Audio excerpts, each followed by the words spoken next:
ठीक है। So last day हमने पढ़ा था फेस शोइंग यानी कि मुंह दिखाई, इंग्लिश का आपके शॉर्ट स्टोरीज का 3rd चैप्टर। इसमें हमने कुछ इम्पॉर्टेंट वर्ड्स भी पढ़े थे, है ना। आई होप आपने वो सब लोग वो जो वर्ड्स थे उन्हें एक बारी अच्छे से रीड आउट किया होगा और उनके मतलब अच्छे से सीखे होंगे। ओके, सो मुंह दिखाई में हमने पढ़ा था कि किस तरह से रहीम बीबी जो कि नई दुल्हन है वो आती है और जो ऑथर है उसके पेरेंट्स यानी कि उसकी मदर, उसकी आंट, उसकी चाची और उसकी भाभी जो है वो मसानी देने के लिए यानी कि मुंह दिखाई देने के लिए उसके घर जाते हैं और उनके बीच में क्या क्या बात होती है। लेट्स सी, आगे हम पढ़ते हैं। सो कल हमने पढ़ा था यहाँ तक, praising her like this would amount to saying that swan is dancing. जब उसकी भाभी गुस्से में आकर कहती है कि अच्छा उसकी चाल मोर जैसी है या मोरनी जैसी है, तो लेकिन आपको नहीं लगता मोर जो होते हैं वो डार्क कलर के होते हैं, गहरे रंग के होते हैं, लेकिन वो तो गोरी है। तो ऐसा कहा जा सकता है कि वो ऐसे चलती है जैसे कि हंस जो है वो डांस कर रहा हो, नाच रहा हो। Okay, cut to the quick, the aunt said, what do we lose if we call a peacock white? तो इस सारी बात को ख़त्म करने के लिए उसकी चाची कहती है, क्या इसमें कोई बुराई है अगर हम कहेंगे कि पीकॉक जो है, जो मोर है, वो सफ़ेद है। क्या है? सफ़ेद है। The sister-in-law kept quiet. Either she could not find a suitable reply or she did not think it expedient to prolong the argument. Okay, जो सिस्टर इन लॉ है यानी कि जो भाभी है उसने इस बात का कोई जवाब नहीं दिया। Either she could not find a suitable reply, ऐसा लगता है कि शायद उसे कोई अच्छा जवाब नहीं मिल रहा था देने के लिए, और she did not think it expedient होता है convenient, मतलब जो हेल्पफुल ना हो, जिससे कोई मदद ना मिले।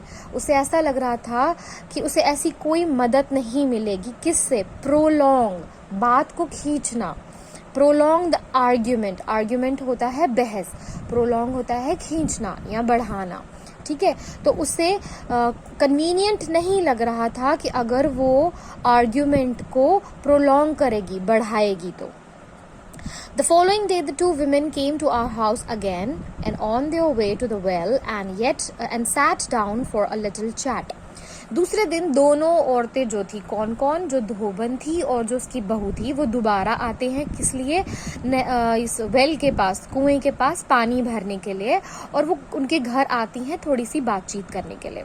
The women of our house inquired from the daughter-in-law about the location of her house in Surinsar. अब क्योंकि बहू उनके घर आई थी, वो नई थी, वो नहीं जानते थे कि वो सुरिनसर में कहाँ रहती है। सुरिनसर जम्मू में एक छोटी सी जगह है। तो वो उसे कहती है कि सुरिनसर में आपका घर कहाँ पर है। The mother in law advised her. अब जो उसकी सास थी उसने उसको क्या कहा? उसने उसको एडवाइस दिया। एडवाइस होता है मशवरा देना। ठीक है। You see the younger aunt is called chachi. देखो, जो छोटी बहू जो है, जो छोटी चाची, जो छोटी आंट है, ठीक है, उसे हम चाची बुलाते हैं। And the elder aunt is called tai, और जो बड़ी वाली आंटी है उन्हें हम ताई बोलते हैं। My sons address them like that. मेरे बच्चे जो हैं वो उन्हें इसी तरह से बुलाते हैं। You should also do like wise, और तुम्हें भी ऐसे ही इन्हें बुलाना चाहिए। एंड दिस इज भाभी, और ये तुम्हारी भाभी हैं। माई एल्डर सन्स वाइफ, मेरे बड़े बेटे की बीवी। ठीक है। Her husband and Gulabdin went to school together. जो गुलाबदीन है यानी कि तुम्हारी सास की जो बड़े बेटे हैं, वो और मेरा बेटा, मेरे बड़ा बेटा जो है और गुलाबदीन जो है वो स्कूल एक साथ गए हैं। I call her by her first name but you should always address her bhabhi. अब जो ऑथर की मदर है वो से कहती हैं कि छोटी वाली आंटी को हम चाची बुलाते हैं, जो बड़ी वाली आंटी है हम उसे ताई बुलाते हैं। ये तुम्हारी भाभी है और इसका जो हस्बैंड है और जो गुलाबदीन है यानी कि जो तुम्हारा बड़ा जेठ है, वो दोनों एक साथ स्कूल गए थे। मैं इसे अब इसके नाम से बुलाती हूँ, लेकिन तुम इसे भाभी ही बुलाओगे। After a few days the mother in law stopped coming with her daughter in law. कुछ दिनों के बाद सासू माँ जो थी वो बहू के साथ आना बंद कर दिया पानी भरने के लिए। Probably she was engaged in some domestic chores at home. ऐसा माना जा रहा था कि ज़रूरी नहीं है कि वो इसके साथ आना नहीं चाहती थी, हो सकता है कि वो घर पे कोई और काम कर रही हो। Rahim Bibi came to the well twice in the morning and once in the evening. अब जो रहीम बीबी थी वो कुएं पर सुबह 2 बार आती थी पानी भरने के लिए और शाम को 1 बार। Going to the school in the morning we would see her on the way. हम जब सुबह स्कूल जा रहे होते थे हम उसे रास्ते में कुएं की तरफ आते हुए देखते थे। One day, while the other boys had gone ahead, I remained behind when I saw her coming from the opposite direction. एक दिन जब मेरे साथी जो थे, मेरे साथ के जो पढ़ने वाले बच्चे थे, लड़के थे, वो चले गए आगे, मैं थोड़ी देर के लिए पीछे रह गया क्योंकि मैंने रहीम बीबी को ऑपोजिट डायरेक्शन से, मतलब अगर मैं यहाँ से जा रहा हूँ, रहीम बीबी वहाँ से आ रही हैं, मैंने उनको ऑपोजिट डायरेक्शन से आते हुए देखा। She had her face covered as usual. उसका चेहरा हमेशा की तरह ढका हुआ था। Right down to the throat, बिल्कुल गले तक। A little hesitantly okay, hesitantly होता है हिचकिचाते हुए, ठीक है, डरते हुए, या हम यूजुअली डरते नहीं है जब आप हेजिटेंटली बोलते हैं। हेजिटेंटली मोस्टली आता है जब आप किसी की रिस्पेक्ट करते हो, जो आपसे बड़े होते हैं, फिर आप उनके सामने रूड या बदतमीज़ नहीं दिखना चाहते, इसीलिए आप उनसे बड़े आराम से, अदब से, मतलब आराम से जब बात करते हैं, हेजिटेंटली पूछते टाइम उनसे वैसे ही बात करते हैं। आई सेड, मैंने उनसे कहा, A little hesitantly I said, थोड़ा घबराते हुए से, हिचकिचाते हुए से मैंने उनसे पूछा या मैंने उनसे कहा, Rahim Bibi you can show your face to me, I am so small. Rahim Bibi आप अपना चेहरा मुझे दिखा सकती हैं, मैं तो इतना छोटा हूँ। रहीम बीबी kept walking and said, रहीम बीबी रुकी नहीं, वो चलती गई और उसने कहा, भाऊजी if you want to see my face you will have to give Masani. तो उसने उससे क्या कहा, भाऊजी अगर आप मेरा चेहरा देखना चाहते हैं तो आपको मुझे मसानी देनी होगी। ओके, समझ आया आपको यहाँ तक? Okay, so we were walking in different directions and before I could give any reply she had gone some distance. अब क्योंकि ये लोग उल्टी दिशा से आए थे, मतलब अगर कोई यहाँ से जा रहा था तो रहीम बीबी वहाँ से आ रही थी, तो जब तक जो पॉइंट थे वो उनको कुछ जवाब दे पाते, रहीम बीबी आगे निकल चुकी थी। The next day I manage to remain behind again. दूसरे दिन भी मैंने कोशिश कर ली कि मैं पीछे ही रहूं और मेरे साथी जो थे वो आगे चले जाएं। As I crossed her path I said, जैसे ही मैंने उनके साथ में से गुजर रहा था, मैंने उनसे कहा, Rahim Bibi what would you like to have as masani, I shall get it for you from mother. Rahim Bibi आप मुझे बताइए आपको मसानी में क्या चाहिए, मैं अपनी मम्मा से लेकर आपको वो दे दूंगा। रहीम बीबी रिप्लाइड, तो रहीम बीबी ने उनसे कहा, नो नो नॉट फ्रॉम चाची, नहीं नहीं चाची से मुझे नहीं चाहिए। I shall show you my face only when you give masani out of your own earning until then I will not lift my veil। Veil होता है घूंघट, ठीक है। तो वो क्या कहती है, मैं आपको अपना चेहरा तभी दिखाऊंगी जब अपनी कमाई से आप मुझे कोई गिफ्ट देंगे। अर्निंग होता है कमाई, जैसे हम जॉब करते हैं तो हमें पे मिलती है, ठीक है, उसे अर्निंग बोलते हैं, ठीक है। कोई भी काम करते हैं छोटा मोटा ही सही, जिससे हमें कुछ पैसे कमाने को मिलते हैं, उसको बोलते हैं अर्निंग। तो आपकी जो कमाई होगी उससे जब आप मुझे कुछ खरीद के देंगे तब मैं अपना चेहरा आपको दिखाऊंगी, तब तक मैं अपना चेहरा नहीं दिखाऊंगी, मैं अपना घूंघट नहीं उठाऊंगी। Rahim Bibi stuck to what she said. Rahim Bibi अपने वादे की पक्की निकली, उन्होंने जो कहा वो हमेशा वही मानती रही। For years she kept her well, for years सालों तक उसने अपना घूंघट बना के रखा। In the next 3 years I did my 8th class. अगले 3 सालों में मैंने अपनी 8वीं की जो क्लास थी वो पूरी की। And went to Jammu for further schooling, और उसके बाद फिर मैं जम्मू आ गया आगे की पढ़ाई करने के लिए। From Jammu I went to Srinagar and could not go to the village for another year and a half. वहाँ से अपनी पढ़ाई करने के लिए मैं श्रीनगर चले गया, और 1 साल और आधा साल यानी कि 1.5 साल, यानी कि 12 महीने प्लस 6 महीने यानी कि 18 महीने। ओके, सो हम इंग्लिश में कहते हैं ईयर एंड अ हाफ। ठीक है, 1.5 साल तक मैं अपने गांव जो था नहीं जा पाया। I was now 15 and had failed in the 9th class. से ऑथर, बीइंग एन ऑथर, मगर अगर वो स्टोरी लिख सकता है अपने फ्यूचर में, वो इतनी अच्छी स्टोरी बता सकता है, दैट मीन्स उसने आगे जाके काफ़ी मेहनत की होगी। ये ज़रूरी नहीं है अगर हम आज फेल हो रहे हैं तो हम आगे भी फेल होते रहेंगे। अगर हम मेहनत करेंगे तो हम कुछ भी पा सकते हैं। ओके, सो वैसे ही वो कहता है कि मैं 15 साल का हो गया था, लेकिन मैं अपनी 9th स्टैंडर्ड में 9th क्लास में फेल हो गया था। ऑथर अपने 9th क्लास में फेल हो गया था, बट आगे जाके फ्यूचर में उसने इतनी मेहनत की कि वो ऑथर बना, यानी कि वो राइटर बना। Okay, when I went home during the vacation and met Rahim Bibi, I asked, Bhauji, in which class are you studying now? अब जब 9th में वो फेल हो गया और उसके बाद वो छुट्टियों में घर जाता है और रहीम बीबी से मिलता है, तो वो पूछती है, bhaji, in which class are you studying now? अब आप कौन सी क्लास में पढ़ रहे हो? तो ऑथर क्या कहता है, 9th में पढ़ रहा हूँ।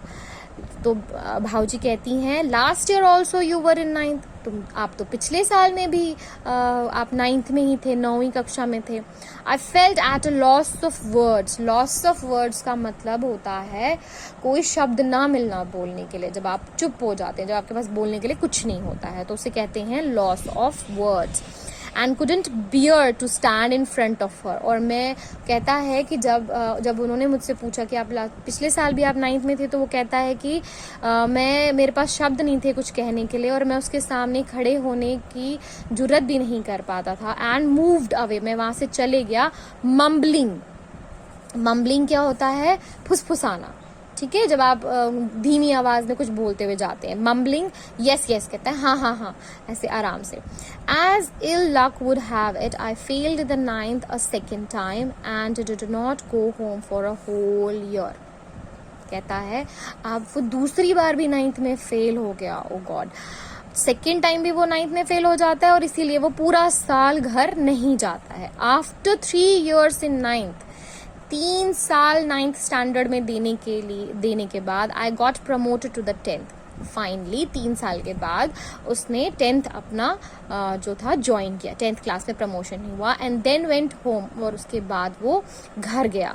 आई came across Rahim Bibi again and she asked, now you must be in college. तो वो कहती है कि मुझे पूरा यकीन है कि अब तो आप कॉलेज में चले गए होंगे। तो वो क्या कहता है, नो भाभी, I am in the 10th now. नहीं भाभी, मैं तो अब 10th में चढ़ा हूँ। I will pass this time and then get a job and I shall arrange for your masani from my first pay। तो क्या कहता है कि मैं अब 10th में आ गया हूँ, मैं अपना 10th जो है ज़रूर इस बार क्लियर करूँगा, फिर एक नौकरी ढूंढूंगा, और आपकी मसानी के लिए अपनी फर्स्ट पे यानी कि पहली कमाई जो होगी मेरी, उससे आपकी मसानी ज़रूर लेकर आऊँगा।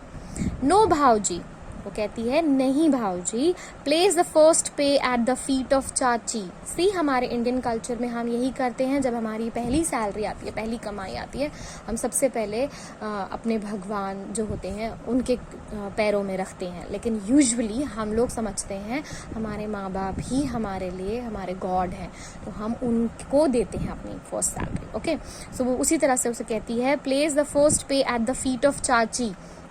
जो आपकी पहली सैलरी होगी वो किसको दे दें आप? चाची को दे दें। चाची has to incur a lot of expenses to make offerings to deities. चाची को बहुत सारा पैसा लगा होगा। डाइटीज क्या होते हैं? गॉड्स। ठीक है, डाइटीज को बहुत चढ़ावा चढ़ाना पड़ा होगा। She will purchase things for the puja. वो पूजा के लिए जो सामान होता है वो लेकर आएंगी। I shall wait for my masani for another year. मैं एक और साल अपनी मसानी के लिए इंतज़ार कर सकती हूँ। Rahim bhabhi, I did not know that it would be so difficult to see the face of my own bhabhi. तो ये जो राइटर है वो क्या कहता है, रहीम भाभी, मुझे कभी नहीं लगा था कि अपनी ही भाभी का चेहरा देखने के लिए मुझे इतनी मुश्किलें होंगी। Bhauji, the more you wait the stronger will the desire grow. तो वो उसे कहती है, भाऊजी, जितना आप इंतज़ार करोगे उतना ही आपके अंदर जिज्ञासा पैदा होगी, उतना ही आपके अंदर डिज़ायर होगी, आप उतना ही सोचोगे इस बारे में, और जितना हो सकेगा आप पूरी कोशिश करोगे अपनी लाइफ में कुछ करने के लिए जिससे कि आप जो चाहते हो वो हो जाए। On crossing over to the threshold of youth, the desire to see a face does not go. One wishes one would go on gazing. क्या कहता है, जब आप अपनी यूथ में, अपने जवानी में आते हैं और आपको कोई चीज़ की ज़रूरत होती, कोई डिज़ायर होती है, मतलब आप चाहते हो कि ये काम मैं ज़रूर करूं, तो आप उसके लिए पूरी मेहनत करते हैं। तो आप ऐसा भी करेंगे कि जब आपको कोई चेहरा आप देखना चाहते हो और आप उसके लिए मेहनत करते हो, फिर आप ऐसा सोचते हो कि जब वो चेहरा आपके सामने आता है तो आप उसको सिर्फ गेजिंग करते हो। गेजिंग होता है बहुत देर तक उसे देखते रहना। Upon to this time I had thought that seeing Rahim Bhabhi's face was a bit of fun, a mere play. अभी तक जो ऑथर था उसे लगता था रहीम बीबी का चेहरा देखना तो बस मजाक की बात है, खेल है बस। मियर प्ले क्या होता है, एक छोटा सा खेल ही है।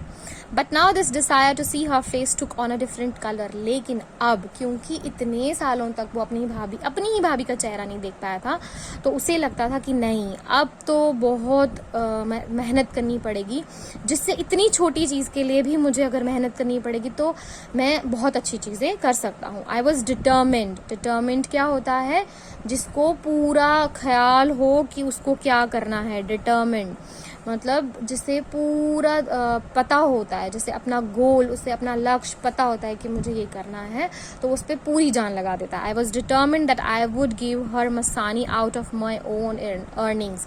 तो अब इसने जो था पूरा ठान लिया था कि अब मैं जो है अपनी ही कमाई से मसानी लाकर उनका चेहरा देखूंगा। After some years I was also married. कुछ सालों के बाद मेरी भी शादी होगी।